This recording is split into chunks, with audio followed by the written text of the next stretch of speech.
L'Escola Renaixença, al bell mig de Manresa, disposa d'una de les associacions de pares i mares més actives de la ciutat. Formada per una dotzena de membres, la Junta de l'AMPA ha ideat diverses iniciatives que tenen molt a veure amb el dia a dia a l'escola. Des de promoure la reutilització de llibres fins a organitzar una gran diversitat d'activitats extraescolars, l'AMPA és un agent molt actiu i un factor clau per al funcionament del centre.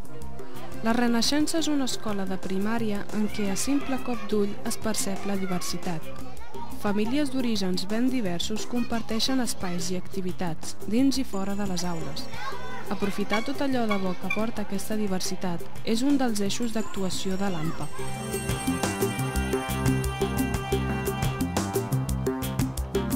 L'actual Junta de l'AMPA vam veure en un moment donat que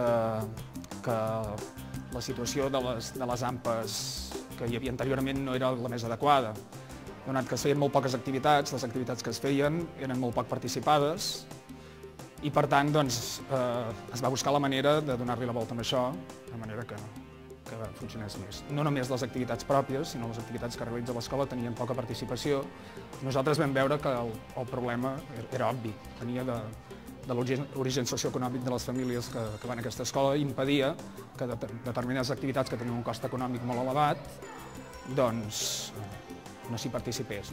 Llavors, el nostre objectiu ha estat buscar fórmules que evitessin que la desigualtat sigui un problema a l'hora de realitzar aquestes activitats.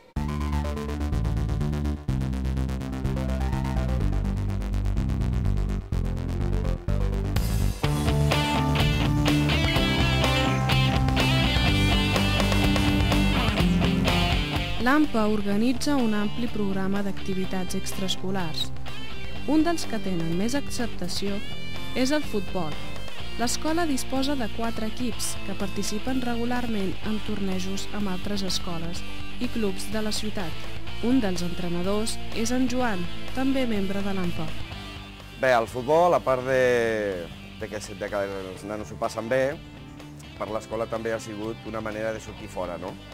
De que les altres escoles, de que l'altra gent també pugui conèixer com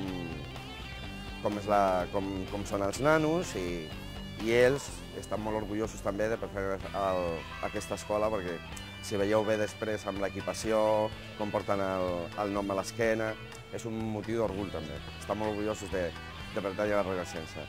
A part de que s'ho passen bé els nanos, és evident que aprenen a jugar junts, aprenen també a compartir experiències amb altres nanos, s'ho passen molt bé. Per nosaltres ha sigut una experiència molt positiva.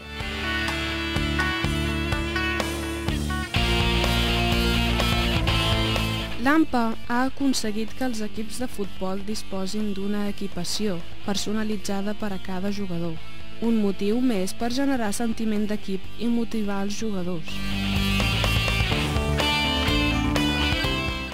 Soc defensa, m'agrada jugar a futbol i soc defensa dret i fa unes 6 o 7 setmanes que jugo. M'agrada jugar a futbol perquè allà els meus amics, em diverteixo amb els meus amics.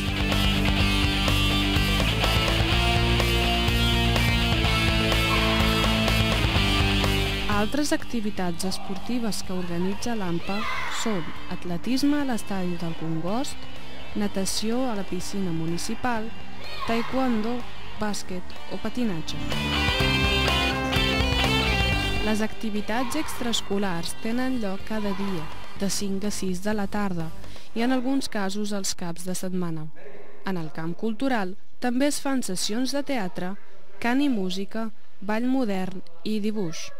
També tenen molta acceptació les classes d'informàtica, especialment pel fet que molts alumnes no disposen d'ordinador a casa, i les classes d'àrab amb força demanda.